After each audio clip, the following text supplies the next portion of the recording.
today's guest, we have a good old friend of mine, Paton, and his little mutt. Oh, well, not so little. Hensley. He's actually bigger than you, isn't he? It wouldn't be hard, would it? I was going to say it's not difficult. Oh, look at that. There we go. So we love dogs here. I nearly brought Ian, but I thought it would be, you know, if you were bringing him, it would just be mental. yeah, so he's pretty chilled. How's things? There's absolutely stacks to talk about. Lots to talk about. Where do we begin? Where do we begin? I think. Where did it all finish? I think for anyone who hasn't seen us together on any of our edits before, just a quick one to say, we go way back. We used to race downhill together from mid-90s till early noughties, I'd say. A bit later for you. Yeah, and there was always a great rivalry. Yeah. I used to work for Descent World with Johnny Beckett, and used to work for Dirt Mag. He did the True and False. Yeah. And God, I'd forgotten about that. yeah, True and False. I think they're bringing that back in a different way. I saw something that they put online the other day about that. Do you remember the things I used to write? Literally was True and False. So it used to make up all sorts of rumours about people. Yeah, brilliant that was. It was good. In fact, people used to say it was the first thing they used to read in Dirt magazine. Oh really? When they pulled doing it, Mike Rose said to me when they changed the magazine, yeah, the most complaints they had about the new magazine, was they'd taken out True and False. Yeah, I didn't know that.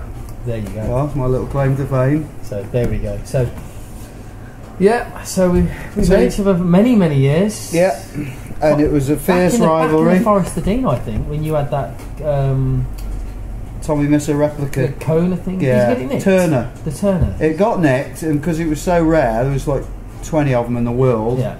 Someone ditched it and left it and just took the shock, the Fox shock that was on it at the time.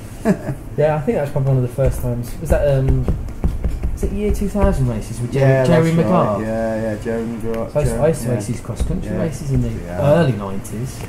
Yeah. Still never done a cross-country race. Have you not? No, claim to fame there. I'll do one day. Malverns Saturday? Maybe. Too many other things to talk about with that. Anyway, downhilling. So, as everyone knows, hopefully everyone knows, you ran the British Downhill Series. Yeah, BDS for, I think it's 11 years. Wow. So, you know, I had to do a CV for someone the other day, and we worked it out. I've been to every national since '96. Yeah. So never missed a national. Raced for the first 10 years out of them. Yeah. And then organised the next 10 odd years. And the dog's off. He's off. He's off. Sniffing buckets. So yeah, I ran the BDS for 11 years. Started off doing it with Steve Parr. Dave Morgan left, and we'll say that BC were desperate. We got Steve and myself to do it. We ran it for 3 years. Lost money. Yeah. We both had full-time jobs and we couldn't make it work. Steve left. I handed my notice in on it actually, and then Dave Franziosi came and joined the mix, who used to work for Southern Downhill. Yeah, then was then working for Ice and Distribution, who do Halo, MRP, ODI. I remember Dave. Renthal. Yeah. Big Dave. Yeah. So we ran it together for 3 years. And you know what? He was instrumental in changing the BDS. He really did bring the fireworks, the all the bells and whistles, all the glitter and tinsel, and from a marketing point of view, he was very strong. Yeah. And he was the main influence, I think, well I know, of making it, sort of raising the standard of it. Because it was the way it was run. I mean, it was very professional. It was very elite. It was, you were very good at looking after the sponsors and making sure it looked professional and looked good and looked like something that brands would want to get involved in, and it was going well, wasn't it? Yeah, because at the end of the day, you're in the muddy field in Wales or Scotland. So we really did make a massive effort with our finish arenas, make sure all those 200 crowd barriers, as you've seen, and everyone saw, on a dead straight line, cutting down all them zip ties, rolling them all over, picking up the litter. We made a good show of it. So it was good. It was great. But then, unfortunately, last year something happened. Yeah. And just the first 2 races were full. That was fine. And then round 3 we had to cancel, which was Malfrey. Yeah. And we only had 100 odd riders entered. Was there a reason for that? Well, it was the same for Llangollen. Llangollen, we nearly cancelled Llangollen. That was a brand new track. Yeah. Llangollen, I should say. Yeah. I was about to say something. Brian Mundy upset the Welsh viewers. Brian Mundy from Ride Portugal built a brand new track, which is what everyone asked for. Yeah. And we were still 100 riders short a week before. Yeah. 90 riders short 7 days before the event, which means you're losing the best part of $9,000 before you even worked on the event. Your arse is going like that because you're not even making any money, not even paying yourself. Yeah. And actually for Llangollen, I had to email all the team. So we probably had about 10 marshals and all the BDS team actually offered to work for free that weekend. That's good. And then you've got the keyboard warriors giving you shit, saying you're too expensive, blah blah blah. Well, yeah. So I mean, the thing is, you compare expensive to what? So I really do think, the market with Brexit, the increase in tyre prices, tyre prices hiked up 20%. Yeah. I used to sell 2 Maxxis tyres for 40 quid. Yeah. Down all 2.5 super tackies, but you can't buy one for that price. No. So everything went up in price, and just halfway through the season, literally, the entries just went. So even at the last few rounds, we were still struggling in places like Hopton to get 250 riders together. So what about HSBC? Because I thought they put money in. So HSBC have certainly done a big deal with British Cycling. HSBC have sponsored British Cycling. Yeah. HSBC didn't sponsor the BDS. Yeah. So however many millions that was, yes, BC did support the BDS. There was some funding that did come in. Yeah. But I have to remind people, and I put it up quite a few times on Facebook, to put on a quality race like what we did was well in excess of over 25 grand. It was closer to 30 grand to put each event on. I remember you. And we detailed that down with a number of marshals. You released that, didn't you, to sort of let everyone know the costs. And nobody argued. Which I thought was brilliant. There's not many people who do that, really. I had to do that because people moan, "Oh, you're earning loads of money." It's like, well, I'm not. Yeah, because there was the £20 Hoy Cup, wasn't there? Yeah. From the year before that everyone was it was still moaning 250 riders paying 95 quid, roughly that's 25 grand, and yet the races on average would cost me 28 to 30 grand to 30 grand to buy. So BC were helping to subsidise some of that, so was the sponsorship, and I took the sponsorship as my wages. Yeah. And if there's any car parking fees, then that's my bonus as well. Yeah. If it's a sunny day, we'd do okay out of that. So that was the problem really. And then for this year, we were told that we couldn't have a title sponsor, a presenting sponsor. Right. So was that like the final nail? Yeah. I was awarded the national champs for this year, for 2018. I got 2 presenting sponsors lined up for that, and then was told you can't have a presenting sponsor. Right. And I was like, well, that's my wages for doing the event. So you were told that by British Cycling? Yeah. So we'd done all the work at Llangollen, we'd done some work in the woods. We had put the paperwork in for the road closures and stuff like that, risk assessment, we got the insurance for the event, and then we were told no, we can't have any presenting sponsors. So I had to turn around and go, well, unfortunately I can't do it, which was really gutting for me, because we were going to put on a really good show, and we'll talk about the Malverns later, but I was hoping to bring some of the crowd from the Malverns. Yeah. Hey guys, I hope you've had a great weekend here. Next month, middle of July, come to Llangollen nice for the national champs, and we could have used some of that infrastructure from the Malverns to make a real big, not just a race, an event, a mini festival, get people to come along. I'm imagining while all this is going on, you're looking at things like Ardrock, and you're looking at 5,000 whatever riders signing up, and it being full in 10 minutes. Yeah. And you're thinking, what the hell am I doing wrong? But then you must be thinking, well, festival, that sort of thing, that's what people want now. We couldn't put on with the money any more at the BDS. So riders were getting free jet wash, free lube, air hoses, they were getting free pictures from Monster Energy. We had Crank Brothers, Shimano, Hope there, Sprung Suspension.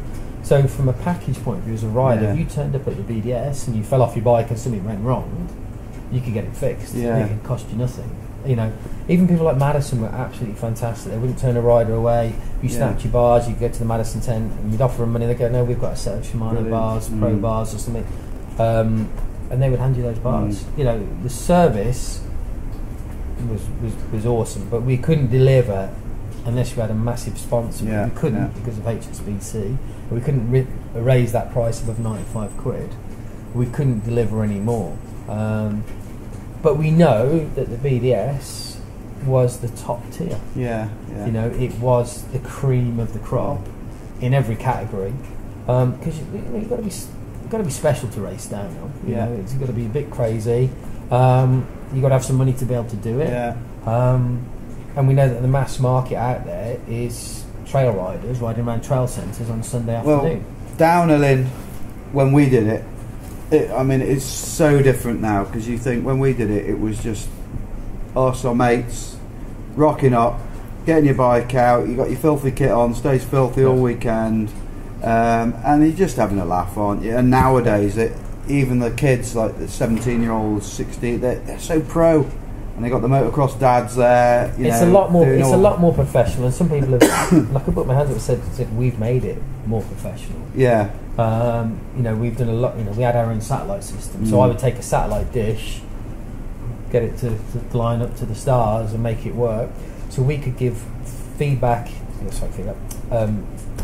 We could promote the event all day long. So the riders, and that's just not just the top riders, but you know, some of the videos, the live feeds. Do you think the fact that you made it so professional and the fact that it was so elitist might have sort of been derogatory to it in the end? Put people off. Yeah.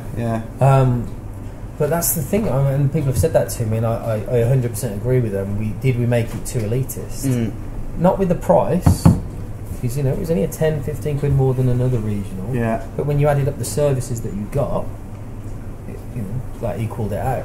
But people did say, "Oh, I could never race at BDS," because you know they thought every race Danny Hart and Steve Peat were there. And do you think that's the same sort of mindset that people had when it came to the year of you running the British Enduro?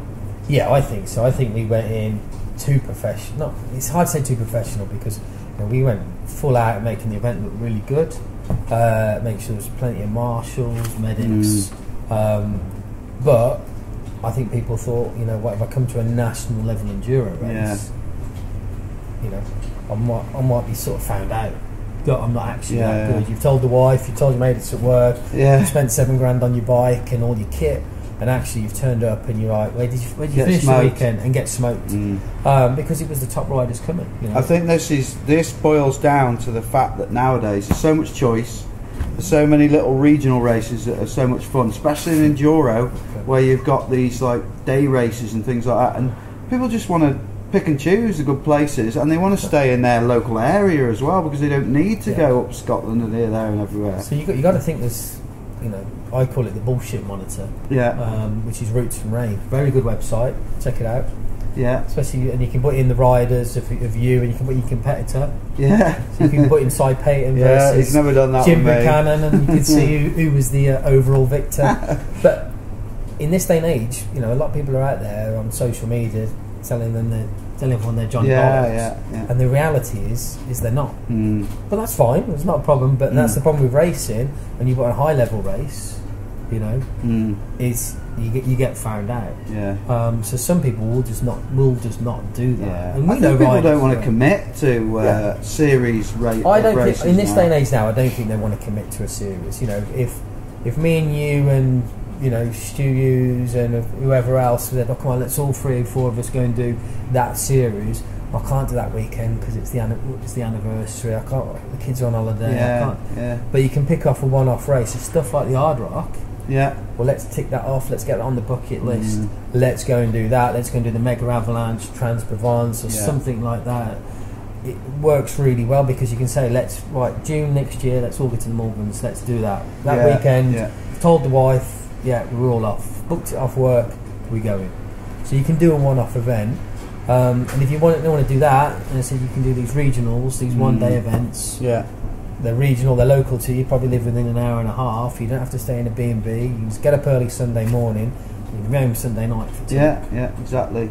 So it's gone over, and you now have UKGE making a comeback this year. So spoke to Steve yesterday. So you know he's I think he's going to go live next week for the other for single rounds, but for the 5-round series, he sold 100 odd entries per round, so he's a third full already. So that's great news for UKGE. I know he's got some sponsors coming on, but all his category sponsors are full. So the industry's supporting him. He just needs the riders. Hopefully, fingers crossed. He needs that. I don't even want 250, 300 riders, but 300 riders is a good number, and he can make it work. Do you think he should have gone with an e-bike category, being an e-bike rider yourself? Has he not gone e-bike then? No. Apparently not. He's an old stick in the mud, he's par, isn't he? It's more numbers, it does upset some people, but for me, if he's got another 10 people riding, paying 65 quid an entry, 70 quid an entry, it can mean the difference between that race being viable or not. And as a race promoter, you lot out there all earn loads of money. I think a race organiser should earn some money. Yes. And everyone seems to think that they shouldn't, but the more money he earns out of that event, the more money he can put back into digging the trails, going out, finding new venues, buying new equipment, and making that series better, which is what you ride. The organiser doesn't ride it. I think we're all guilty of doing the maths when you come into a race, especially things like hard rock, when you look at however many 5,000 and then you times it by the entry and you go, they're making a fortune. And they're not. They're obviously, I imagine those lads are doing all right out of it, but the costs, like you say, are phenomenal, aren't they? What people don't remember is that, or don't think, is that as an organiser, it's a crowdfunding business. So, like for me, for Langolan last year, a week before I was losing over 9 grand. And then on Monday it's 8 grand, and then it's 7, and then it's 6. And by the final time we came out for it, I was breaking even, and just after the event I made a little bit of cash. Did you ever make any money off any of the British Enduros? No, I lost about 20 grand doing Did you? Over the season? Over the series, yeah. That must have been painful, because the BDS was sort of supporting that while it was going, wasn't it? And that mustn't have helped. Yeah, so the year before I didn't make any money. Did this affect you mentally, the whole thing? It's a stress, isn't it, for sure? Like we were putting on a great Enduro series with all the bells and whistles. I see you lost your hair. That was a long time ago. But we had a problem with what was his name? The other bloke. For Gravity Enduro, UK Enduro. God, yeah. He ran off with everyone's money. Didn't pay all the suppliers. I can't remember his name now. Yeah, that friend of ours. Yeah, that friend. We supported them with when I was with Enduro Mag, and that bit us in the arse a little bit. Yeah, he ripped everyone off, didn't he? Yeah. Oh well. Still looking for you. Such is life. There's such a thing as karma in life, and I'm sure it'll get him. It'll get him. We'll bite him in the bum. But you know what? If he hadn't have done that, if he hadn't have set up that series and tried to copy our name, because he called it the British Enduro Series. Yeah, that's right. And then we went legal and had to tell him not to. But he took probably half the entries for the first 2 rounds. I had a rider of his turn up at Malverns BDS. Like, thinking you were the same. Demanding a refund, and I've been emailing you, and you haven't been responding to my calls and messages, and I was like, Neil Delafield. Just come to me, And you know what? I turned around and I said after that, I'll give everyone that entered his series a free entry at our British Enduro Series.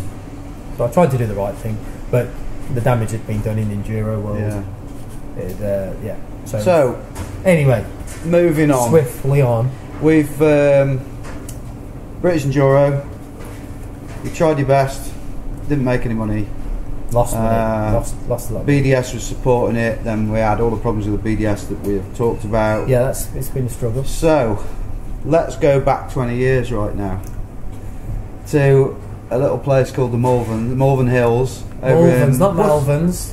Pardon? It's not Malverns. It's Malverns. Yeah. You said Malverns. Yeah. Why do people say Malverns? All them like down south say Malverns. Oh, do you? Yeah, well, they can't talk anyway. Cheesy P and all that. Like. Oh, yeah. Malverns. Cheesy can't talk. So it's Worcester, isn't it? No, I thought it was. I had to look. It's Herefordshire. Oh, is it? I thought it was in Worcester, but there you go. So there was these events back in the 90s. Started early 90s. Might have been finished 99. Did it?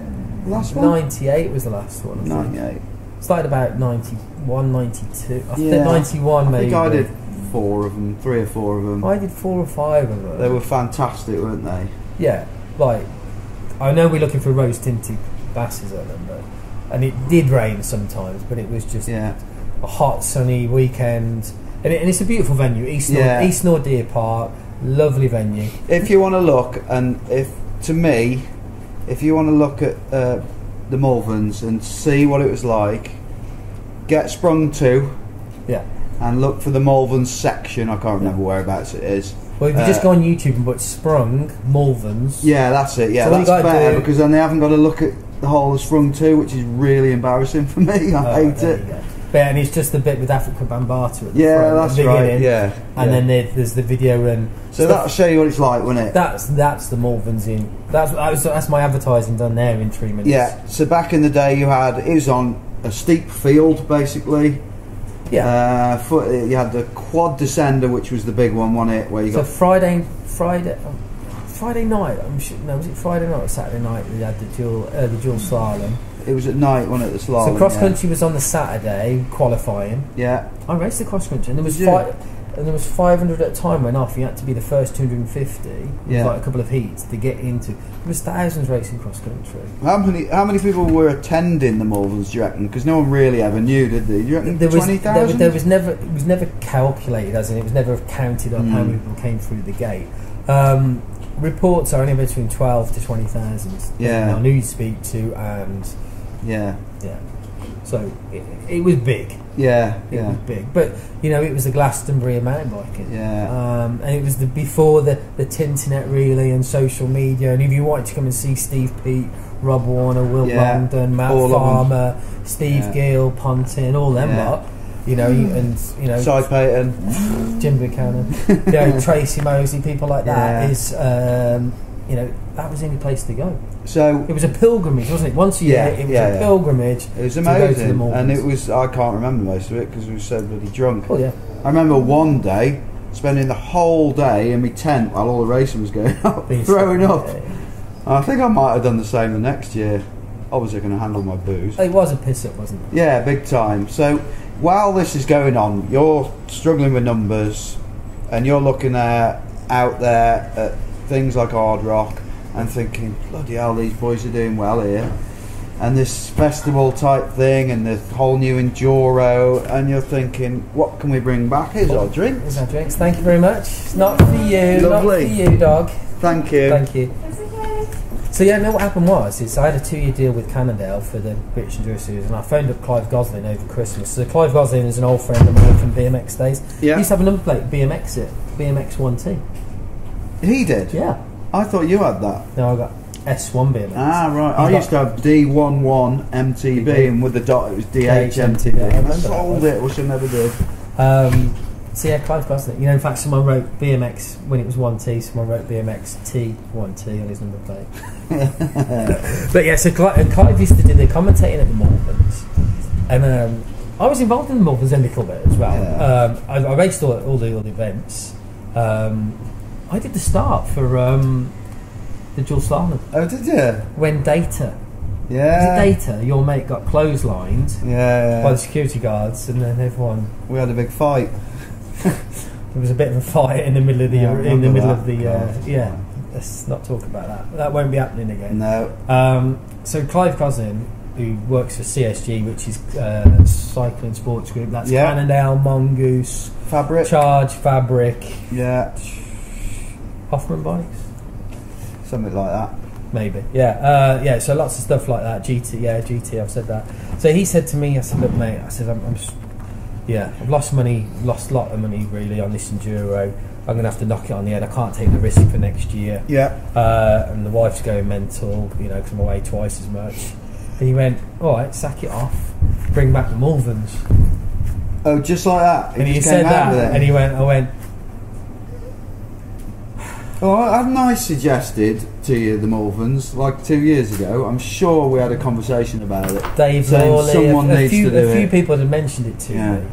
And Clive put me in touch with a guy called Jay Hardy, who was a top pro rider back in the early Malverns days, and he was part of the Malverns team. Him and Dennis used to run McLean cycles. Yeah, McLean. Is that gone now, McLean's? It's now Leisure Lakes. Right. Dave Richardson, Davro still. I didn't realise that turned into McLean. It was McLean's, then it turned into Leisure Lakes. 15, maybe, I don't know, a long time ago. So yeah, Clive said, just bring the Malverns back. Brilliant. Crikey, big move. Okay, I said, well, and it was too short to do it last year. So this was like January 2017. But I thought it's too early to do it in the summer. So I've got the BDS roll, and I was like, right, okay, can I make it work? Well, I don't know if I can make it work. Yeah. I'm going to have a bloody good go. We're going to be homeless, otherwise I'll be sleeping on this sofa. Yeah. So Clive Gosling, he's the man behind it. So fair play, Clive. So yeah, blame him. Yeah. When it goes really well. So there you go. So Malverns is back. You're going to do it all again. It's going to be very similar. You can't really spend money on doing tracks and stuff, so it's going to be real grassrootsy, isn't it? So the problem with the venue is it's a lovely venue, and you've got to pay a lot for it now, haven't you? Because it's now used for concerts. And they use it for festivals, concerts. Cliff Richard apparently was playing there last year, so it's a lovely deer park, and you can go and, I'm not saying today, but in the summer you can go and camp there and take your caravan and stuff. So there's restrictions. You can't go digging into the ground and start building big. And a deer park to rent now, I should imagine. Sorry, I couldn't resist that one. Exactly, deer park. So you can't start building big jumps and bumps and that, and shipping loads of dirt in. You can do if you've got the money. Yeah. But then you got to take it all back out again. What about the road crossing? So the that road used to be a big tabletop bridge, didn't it? Check that out on the video as well. Yeah. So MBR sponsored that, but that bridge 20 years ago it was 20 grand. I think it was 10 grand to put in. God. Scaffold bridge. So I've had a quote on it, and we're looking at close to 15 to 20 grand in between that sort of figure. And again, it's like, hold on, I've only sold that many tickets so far. You can't start putting infrastructure like that in unless you know how many tickets you've sold. So that's not going to be happening for year one. What events, just briefly run through all the separate events? So the separate events, okay, so Friday evening will be dual slalom. Yeah. GT Bicycles dual slalom, so that'll be a good old event. An old school, just the proper gates, grass corners. Berms or turns? No, just grass corners. Oh, wow. Keeping it old school. BMX start gate from Chris Roberts, who runs the 4-cross series. Saturday all day will be the cross country, the Cannondale cross country. On the morning, Saturday morning, will be the Fun Duro. See what I did there? Fun Duro, sponsored by Fun. Yeah. Saturday late afternoon will be the Quad Eliminator. Yes. Which, what people want to know, that was the first real 4-cross. So they used to run the the giant dual slalom. Yeah. It was taking too long to get riders back up to the top. So this is why don't we just have 4 riders? So that was Jay Hardy said that. Let's get 4, and did he invent 4-cross? Well, maybe he did. Yeah. So down the downhill track, which will be a nice wide entry level downhill track, 4 rides at a time off the start gate. Yeah. Off you shoot, and the sprung video will show you exactly what that is, because it's elbows out and there's a bit of carnage. So great racing.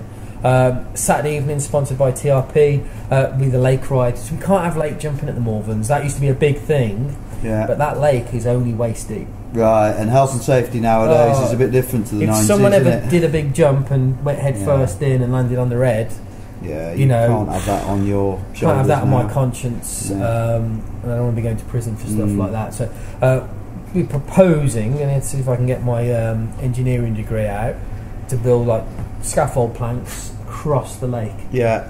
So you might have seen these YouTube videos in India, China, Thailand, places like that, where you wobble across the planks. And we might put some rumble strips. We might even try and put a little seesaw on there or something. Get Danny McCaskill there and just give him the trophy at the beginning. Well, there you go. But how much fun would that be? 100 riders, free to enter. Get your helmet on, get your bike, ride along that plank, and whoever makes it to the other side, they're going to get such a cheer off the crowd.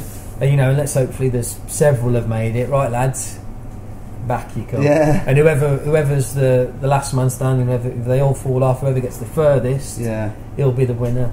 So what about other? You've got a lot of kids involved. So that's Saturday evening. Let me just finish on. Let me just finish on Sunday. So Sunday will be the downhill, and we've got the Legends downhill as well. So we've got about 50 riders from back in the day. You know, old school riders that are doing that. So entertainment in the daytime. We've got Jez Avery, who was a big name, big crowd, I remember Jez. Jumping Jez Avery. So he does these stunt shows. He drives around like in a little buggy thing, and he goes on 2 wheels and rides around the arena, and he's got motorbikes, trials bikes, so he does all these stoppies and wheelies and stuff like that, and he's got a quad bike with a roll cage on it, so he puts the front brake on and it does gambols down the field. So he's coming along. He's going to do 2 shows a day on Saturday and on Sunday. Each night, Friday night, we've got the DJ, we've got bands playing retro music from back in the day, Oasis, Blur, Nirvana.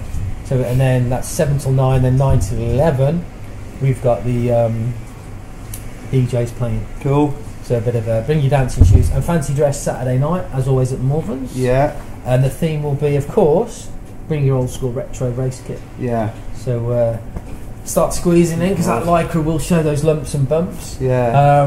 And Saturday evening as well, we've also got exposure lights. They're going to be bringing us the pub quiz. Yeah.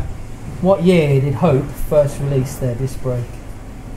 I don't know to be sure, but I'm going to guess at about 95. I don't know. I think it's 94. I think. But you're about right. Yeah, it's about then anyway. I had some cable pull. I had it on a Zin. Do you remember the Cully's twin disc? You had a disc on each side of your wheel. Side of the front wheel, which was a waste. G ran them, didn't he? Did he? And they were crap. On the Mazakis. I can't remember what they were on. They were bottom Mazaki. Yeah, Mazaki Z1s used to have double. I had a set of Mazaki Z1s that had, I'm sure, had the bolts on both sides of the forks. That's right. And the lower legs. We've got to go back to the Legends race. Yes. Because you've sort of openly invited all these legends, well-known people over Facebook, and you, God knows why. Can I just make out, because if people are asking, you don't have to ride on a retro bike to come to the Malverns. You can ride on any bike you want. I haven't got a retro bike. I've always been so skint, I've sold all my old bikes. See, I've still got my 96 Foes TS Mono, and I've got my I've got the SE race kit, and I've still got the Vans, the high tops, and I've still got a Troy Lee Daytona lid. Yeah, you obviously earned a lot more money than me. I've always had to sell things because I need the money. I was earning a lot of money back then. I had a proper job, proper sales job. So yeah, you invited me. Yes. And everyone else you invited on Facebook were like, yeah, well, I'd love to do it, whatever, you know, all these top. But I didn't just say yes, did I? I said something else, because I think this needs mentioning. See, yeah, you said that you would race me.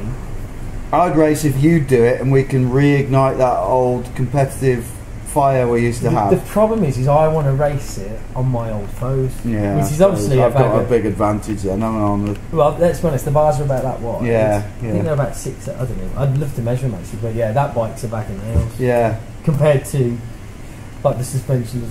Yeah. I mean, it's got XTR V brakes on the back and God, whatever front brake is. The thing is, there's people like Petey and Longdon and that. They'll still smoke me on an old bike. I won't get near them. So yeah, Longdon races. He'll be on that. I bet he'll be on that Rocky Mountain. Yeah, with the Toga disc drive. Yeah. And wouldn't that be nice just to hear that? Yeah. Whatever that Toga. It'd be great to see all those lot back together, because I think it's also worth mentioning. When you did the Legends downhill race at Antistiniog, was it 2 years ago? No, that was 2014. Oh God, it seemed like yesterday. That's 3 years. Yeah, it's 3.5. Yeah. What a buzz that was, having all the old faces back together. Good, yeah, for the Jason McCroy 20th memorial. So we want to do something at the Malverns. Yeah, we've got a 3-year deal, exclusive cycle event there. So we'd like to do something. That was 2014. So next year we could. I think it's next year. We could do a 25th year anniversary for Jason. Yeah. So we could do something around there. But yeah, so the Legends thing I think is going to be awesome. So we've invited the women as well. So we've got something like Petra Wiltshire, Karen Van Meerbeck, Kerry Basin, Kelly Salone. It's quite a few sort of, hopefully. It's names I haven't heard for a while. Anya Reese Jones. There's some names in there that are going to hopefully, fingers crossed, come back. Oh, that's brilliant. Well, I'm really looking forward to it. And obviously we shall be doing some kind of edit from there and putting you in a probably 6-figure bill. Yeah, no doubt. Well, we'll have internet for you. Yeah. Kids as well. Yeah. Bring the kids to the Malverns. So if you're 12 and under, the kids will be free to come. And then all the balance bike racing stuff. So hopefully, if Dad's racing downhill, on the Sunday afternoon, then on Sunday morning we'll have downhill for the kids on the the balance strider style bikes. You know what I mean? So that would be ideal. Oh, he's wrecking the joint. Come on, see me. Coming up. Come and sit down. Ignorant bugger. Come here. Sit down. Sit. Hello. He's going to get very excited. He's going to get very excited. Right. Probably get his lipstick out. Sit. Will you listen to sit? Sit down. Sit. Oi. Sit. Sit I'm down. not going to fuss him. Lie down. Mental. Lie down. Good boy. Told you. He's got Good boy telling your dog to sit. Got his red dolphin out. So the kids thing I think is going to be awesome. Red dolphin. Never heard that one. The red dolphin. Yeah, go on. Sorry. So Spawn Cycles. Yeah. Canadian company. So that's distributed by. Remember Ollie Thomas?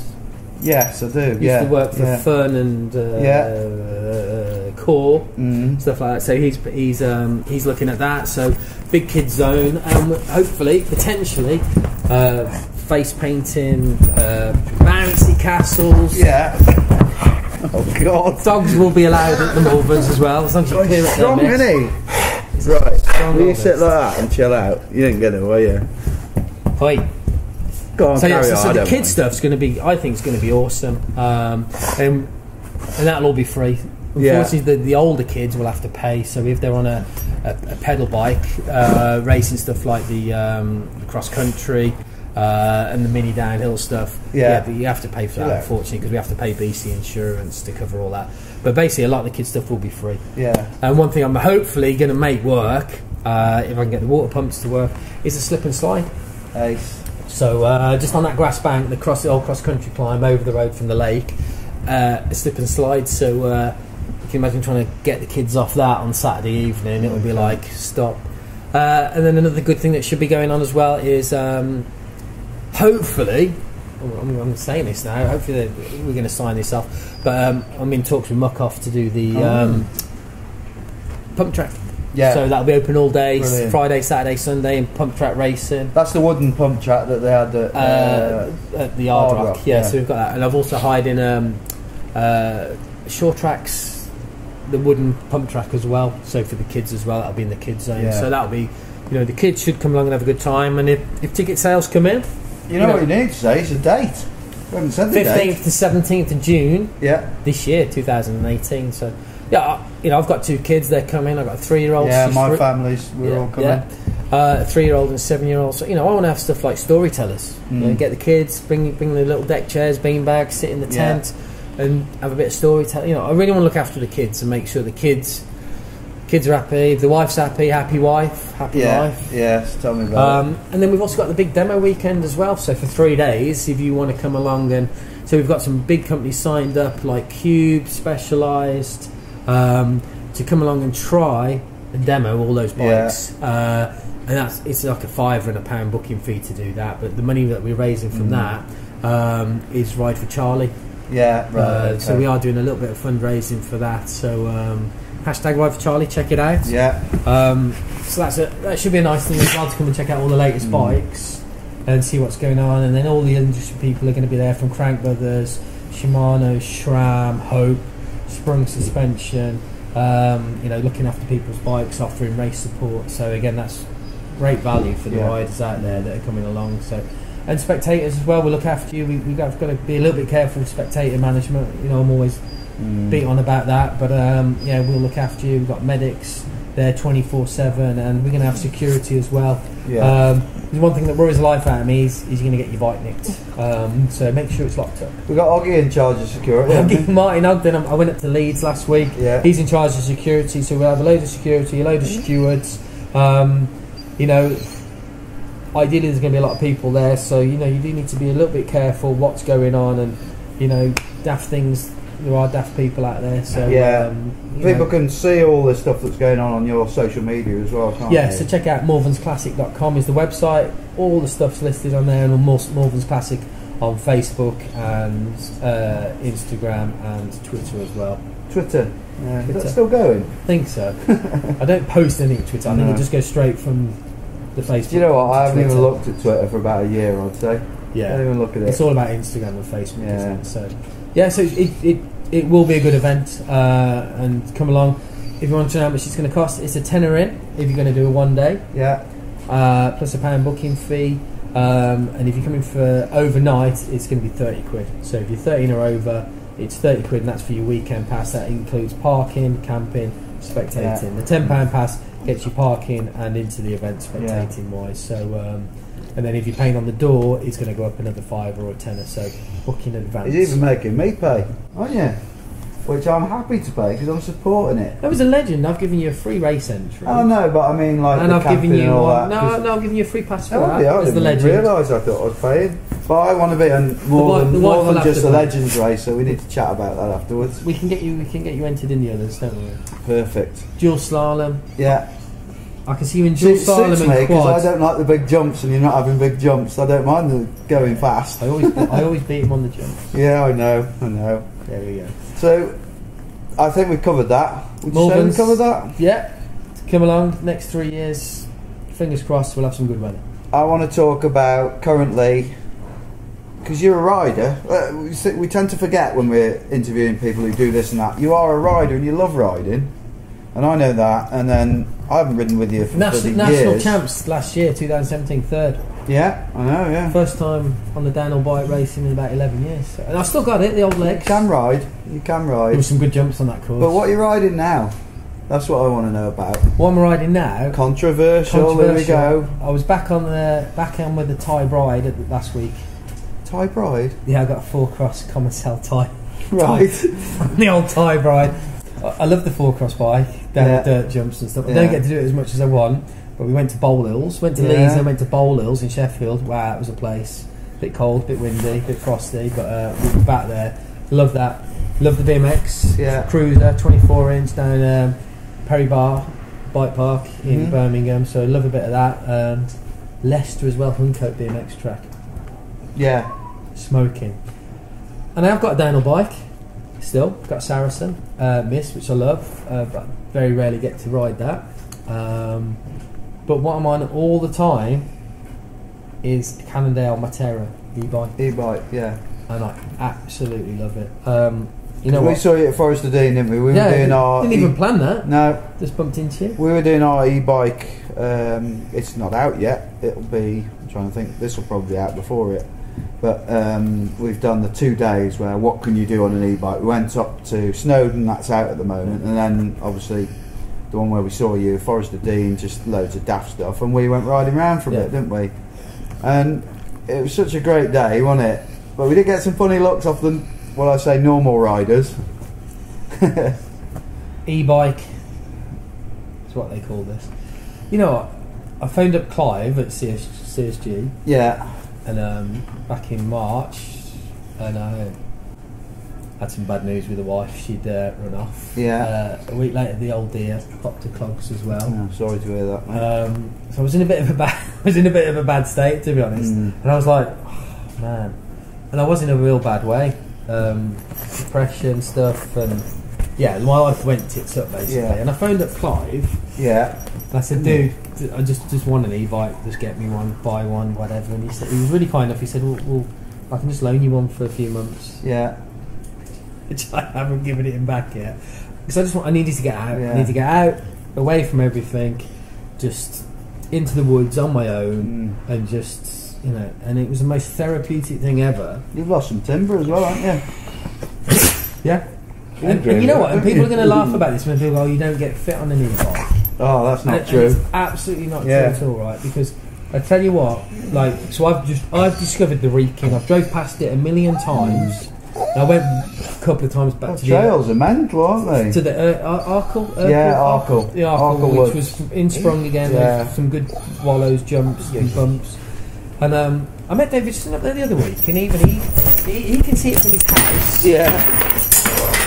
Oh God. Yeah. So the e-bikes, you know, for me, it got me out and about, cleared my head. And you know, and we get a lot of grief about riding on an e-bike, and I totally understand that. And people go, "Oh, you got to go and ride one." You know, you're not getting fit. And I say to people, "Hold on, if you want to get fit, you can get fit in the week down the gym. Yeah. You can do some press ups. When you come out on a Sunday, which is what 95% of us do, is I want to come down the hill. Yeah. The only problem with that is I've got to get up the hill. Yeah. But getting up the hill probably takes 80% of the time, 90% of the time. So it really restricts the amount of time that I can come down the hill. I said recently discovered the Wrekin. I don't know how public I can say or where the tracks are, but they're there if you know where they are. I think Matt Simmons done a lot of those tracks. Did he? Yeah. And even Dave Richardson had only been up in the summer, and he said you can see it from his house. He'd never been up riding there before, and he was on a normal bike. So in 2 hours, I can climb 1,300 metres. Yeah. Not that means anything to me at all, but all I'm interested in is that I've done 7 or 8 runs down that track, and that's like doing an uplift day. Yeah. It took me 2 hours, and I've still pedalled on the way back up. Now some of you are going to say, well, you didn't pedal. No, you do, because it's not an engine with a throttle. Yeah. It's pedal assist, so you're still pedaling. You still. Well, if you want to lose weight, you're actually in a better heart rate zone on an e-bike than you are if you're like really nailing it, aren't you? So and it depends. You don't have it in turbo. You've got it in tour. Yeah. So it's still you're still pedaling a bike that weighs 50 odd pounds. And you get to the top and you're slightly out of breath, but you don't stand at the top for half hour having a cup of tea. You can drop straight back in. So there's no pauses on an e-bike, is there? That's the other thing. So some of my local trails are like Ribbersford, great track. It's got loads of jumps, got some really good jumps in there. I can do 30 laps of that and go home. Yeah. It's like, so and I use that to help me actually with my training when I was practicing riding bikes, going to get on it again for the national champs last year, and it really did help me session, doing they're only a minute tracks at Ribbersford, but learning not to brake into the corners and brake as late as I possibly can, because I'm doing 30 odd runs down the course, and I was doing one pedal at the top, letting go, and people say how do they handle, but you get a good set of jumps in front of you. As soon as you land on that downslope, you've got all that weight pushing you forward. And they jump amazing. They're very stable at high speed if you've got decent suspension, but you really do need decent suspension on them. Yeah, and you know what? And on mine, and I know nothing about bikes, as most people know. I had to change the standard shock to put a reservoir shock on. So the guys at Sprung did that. I bet it was overheating, wasn't it? Yeah, and it blew up. Yeah, they can't cope with it. Yeah, especially if you're really putting it through its paces. But I would never ever go and do a lap of, a cross-country trail on it. To me, that's not what I would use it for. Someone that's old in their 60s or got bad knees or something, fine, knock yourselves out, guys, and do that. But a standard cross-country ride, as I call it, trail ride, cross-country ride, boring as hell on an e-bike. If in the right hands, like we've just seen Sam Pilgrim just being sponsored by High Bike. That's a big deal, isn't it? And you look at the smile on his face. If you can get to the top of that hill, which I can at Ribbersford in just over a minute. I can't wait to see what he pulls out of the bag with that bike. But if you can just get up the hill in a minute, 2 minutes, and then get back down again, and you can do that 20, 30 times on a short trail at some of those places, it makes your day, puts a smile on your face. You know? And yes, people will go, you're not getting fit. Well, I tell you what, you throw that bike around. Well, you've lost timber. and and the upper body strength, you go and do the Wrekin 7-8 downhill runs on that, you get home and your back and your shoulders are killing, because you are manhandling that bike, but it does handle well in those steep, to me, if you can find, I wouldn't go to Malverns or Fort William on it, but those steep technical tracks, all that weight planted in down the bottom bracket, planting it into the corners, makes it a very stable bike, and it's a lovely, I'm sure they're all they're all the same, but they all handle pretty similar, I guess. And for me, it's just reignited going out mountain biking, because I want fun and excitement. I don't want to be slogging. You know me. I'm a jumper. I want to be on my BMX, down the dirt jumps, down the trails, or on a steep technical downhill track. But I said the only problem is you've got to get up there, and I don't want to waste 90% of my precious time getting up the hill. So for me, haters are still going to hate, but good fun. An amazing amount of fun. Do you feel it's sorted you out with the pressures of running all these races, and obviously the strain, and Must have been quite stressful. Has getting back on that e-bike and getting back out riding, is it sort of calmed you down? It has calmed me, got rid of that aggression, that anger. So the only difficult thing is you often riding on your own. Because that's only a matter of time. A couple more years and you'll be riding with your mates who've got e-bikes. You know. I mean, I am sure now. You've only got there are distributors out there now who've dropped their normal bikes and are only distributing the e-bike brand of that brand. Yeah. The e-bike models of that brand. And it will only be a matter of time before. How long before everyone's riding an e-bike? But how long before e-bike sales overtake normal mountain bikes? I don't think everyone will ride them. I mean, I still love going out on my mountain bike, and you've got a massive. I'll still say you've got that bigger sense of achievement when you've. Like for instance, when we did Snowdon, it was an amazing day, etc. But then last weekend I did a big ride. I did I don't know, 40k. 1,300 metres of climbing on a normal bike. That's a big ride. And I got in the van and it was freezing, soaking wet, and I said to my mate Sonny, I was like, I tell you what, I love this feeling of satisfaction. I'm numb, I'm knackered, and it's that thing when you've got changed in the van and you're comfy. I think that's the thing that you don't get with an e-bike. You don't have that sort of same where you've really knackered yourself, you know, because I think you'll run the battery out before you really knacker yourself. Yeah, admittedly so. You know, don't get me wrong. At the Wrekin, we are done. Yeah. After 7-8 runs of Wrekin, we're off to KFC, and But you can't say they're not knackering, because they definitely are. They definitely. They'll knacker you as much as you want to be knackered. Yeah, and and as I say, we put it on. We don't have it on turbo mode. We have it on tour mode.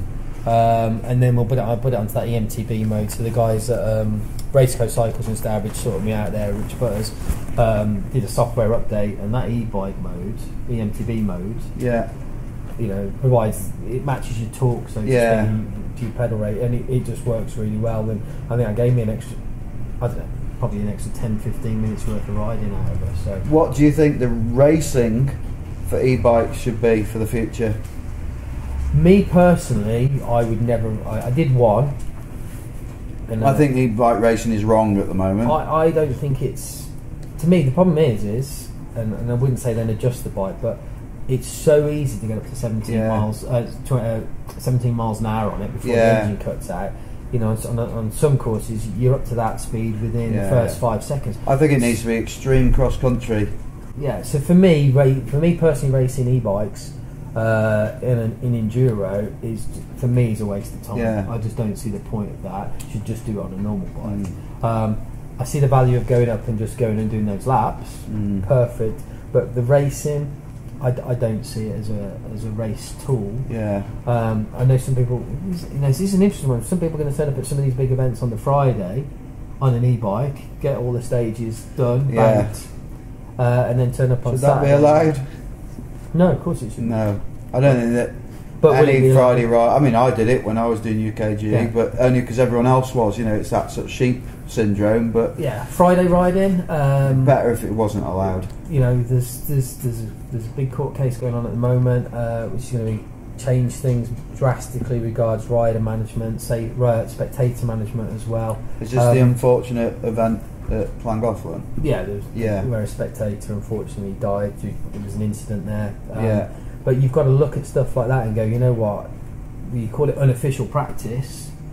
We'll take away the word unofficial. It's still practice. You've got riders out there on that marked trail with no medics, no marshals. If something goes wrong, and it can go wrong. It's always marked on the Friday, isn't it? That's the problem. So you look at what happened to Cedric Grass. You remember when he, you know, cut his vein, and he could have bled out. He could have been dead within 5 minutes.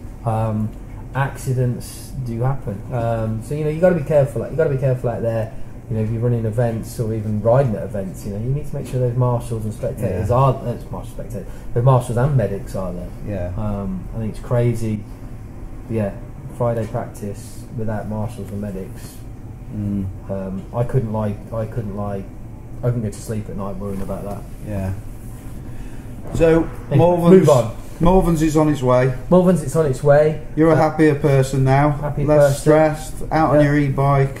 Yeah. Enjoying life. Enjoying life. Still out on the BMX as well Yeah. when the weather's good. I love the BMX down with my mate now. When we have a few spins out, it's public tracks, BMX. Yeah. Well, I think we've covered everything. Perfect. It's been good. It's been entertaining. I'd like to say a massive thank you for coming, and I tell you what, nearly forgot. Quick fire questions. Quick fire 20 questions or whatever it is. Yeah. Go on then, hit me up. What have you got? Right, yeah. Let's. You ready for this, Hens? Let's get on this now. Here we go. Right. 650 or 29? I'm only little. My nan said to me, never ever ride a bike with a wheel bigger than your inside leg. Yeah, I wonder what you're going to say then. Downhill or enduro? Downhill. Dirt jumps or pump track? Dirt jumps every time. Fast and scary or techie and tight? Techie and tight, I think, for me. Racing or riding with your mates? I don't know. In general, what would you prefer? I'm a racer. I've always been a racer. Okay. Tea or coffee? Don't do hot drinks. Don't you? No. Nothing? I'd have hot chocolate on a cold day, but that's it. So no caffeine? No. God, that's weird. Dogs or cats? You might have 10 cats at home and you brought him out to get away from them. Dogs. Cars or motorbikes? Kill myself on a motorbike. So cars. Yeah. Christmas or birthdays? Christmas for the kids, man. For the kids. Yeah. Fight or mediate? Fight. And finally, burger or healthy? Oh, man. At this stage of my life, a burger. Yeah. With cheese. Yeah. Barbecue sauce. As you get older, it's harder to turn down the crappy food, isn't it? It is hard. It is hard. So, thank you very much, mate. Thank you to Jim and to Darcy on the in production. And we'll see you all at the Malverns 2018. Thank you, sir. We look forward to it. Any questions regards the Malverns, hit me up, drop me an email, si@pinkbike.com, or you can phone me anytime, 07968 229 359. Or ring Hensley. He's off, he's had enough. He's done. See you later. Perfect. Nice one, mate.